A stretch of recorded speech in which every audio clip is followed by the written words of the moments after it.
Welcome to 5 Minutes with Your Data.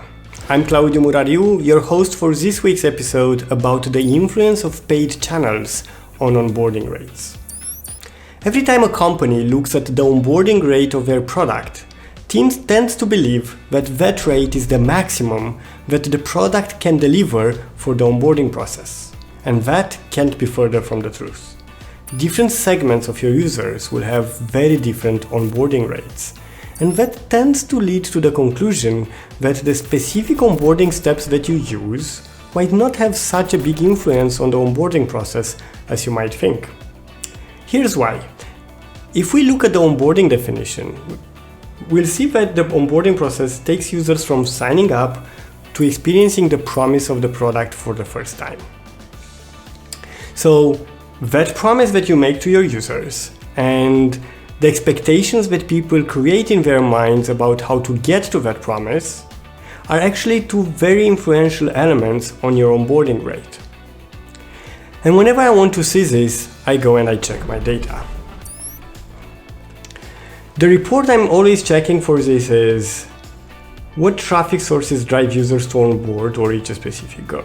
And the report automatically splits data between paid traffic and non-paid traffic. And that split is great because paid traffic is something you control. You control the audience, the targeting, the messages, the promise you make, the flow that people go through. You have full control over that audience. While non-paid traffic, you have much lesser control. People come from their own initiative, they discover your website through methods that you are not even aware maybe sometimes, and they come in and they create their own story and they create an account and then onboard. So if we check the difference in onboarding rates, we see that in this case, paid traffic onboards at 28%, while non-paid traffic onboards at 39%. A huge difference. That means the product is capable of onboarding users at 39%. We see that on a significant number of accounts created. And if we even go further, we'll see that it's actually capable of onboarding users at 41% if we only check organic search. Referrals seem to be able to onboard at 44%, but the number of accounts is very small, so we cannot take that as a significant number. So the product is able of onboarding at 41%, but our paid channel only onboards at 28%. And the impact of that is easily seen in the distribution between visitors, accounts created, and finished onboarding.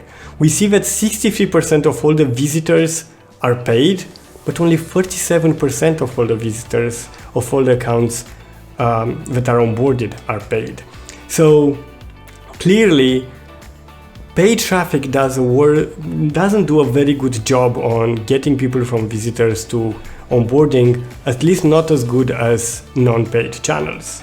So with this in mind, what you do is you go to your paid campaigns and you start optimizing them and optimize the messages, the stories that you build in your user's mind, the expectations that you create.